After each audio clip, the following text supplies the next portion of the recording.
Morning, everybody. Grizz here. I thought I'd let you even see my face today. Hey, everybody out there. I'm going to answer a couple questions first from Tammy and LJ. Tammy was asking about painting and what to seal with. I use a commercial sealer. Like this is what mine comes in. It's from Innovative Clear Glaze. It's a high gloss, but you can use go to any home center like Lowe's or Home Depot, and they have like Thompson's Water Seal. I think Behr has one. There's a couple other companies. They're just a concrete sealer. There's wet look ones that you can use that give it like a bit of a high gloss look to it. My only sort of misgivings is I personally don't like using acrylics for bird baths. I'd much rather use a stain and then go over with the sealer. It's just that the paint will eventually start to chip off if it's a bird bath, and especially too if you, like here where I live, we have really hard water, so that's going to get a buildup in there, and if you're going to be scrubbing and trying to get those stains out, it's not going to last as long. So I hope that answers your question there. But any like Lowe's, Home Depot, they all have concrete sealers. But I mean, I've got some leaves that have been in around my pond and in a creek for 5 years.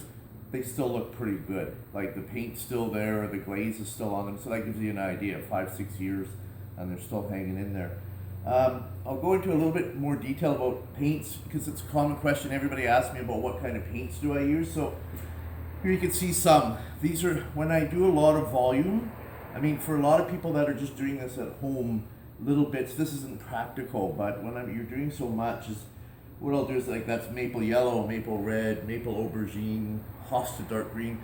Is I'll take a leaf and I'll start mixing colors to match it as close as I can to the leaf color.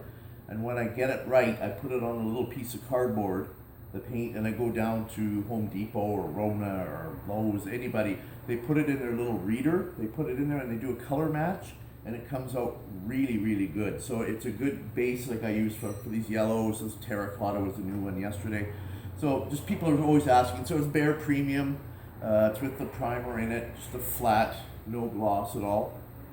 Now I'll answer LJ's question. LJ was saying, like, here's a grape leaf. Here's a maple leaf. You're asking about the points, like how to get those points there. And unfortunately, LJ, I know you said you don't like using the little palette knives like these guys. It is the best way.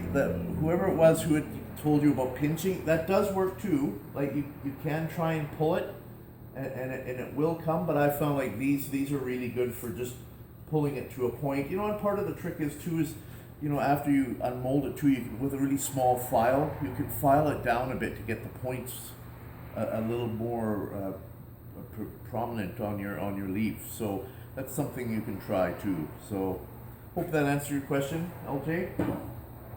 Okay, I'll just show everybody quick here. So I've got a base coat on this one, a terracotta. I got the base coat yellow on here.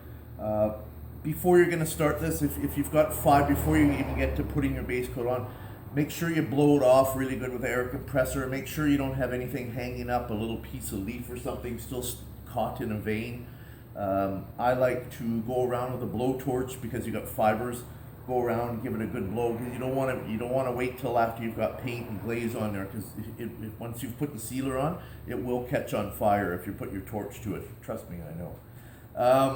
So get all that done, clean up any edges, any broken pieces, and then go ahead and put your base coat on. So I'm using this kind of paint, but I'm thinning it down by about 25%. It's just a little bit too thick to put straight on. So I thin it down 25% to do. Get out of here! I've got an interruption at the door there. Can I have your autograph?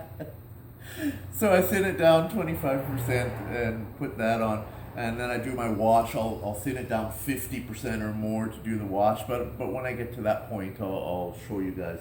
Anyway, I'll just show you the other quick little projects, quick to catch up here.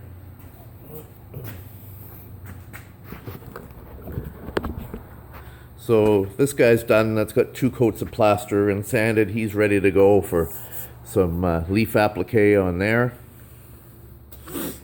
And just to bring you up to date on this, remember I said it was like R&D time. So this is a clay sculpt that I'm doing here.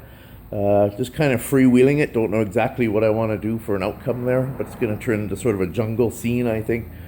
So when I get a spare hour here and there, it's good to work on. The good thing is it's been so dang hot outside this last 3-4 weeks.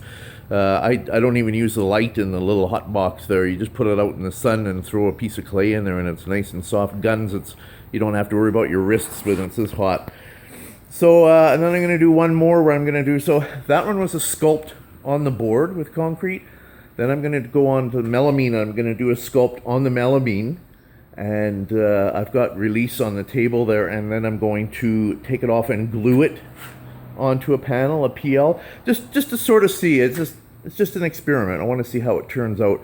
The one I made last year was sort of like how Guns did his T-Rex. It was a foam sculpt.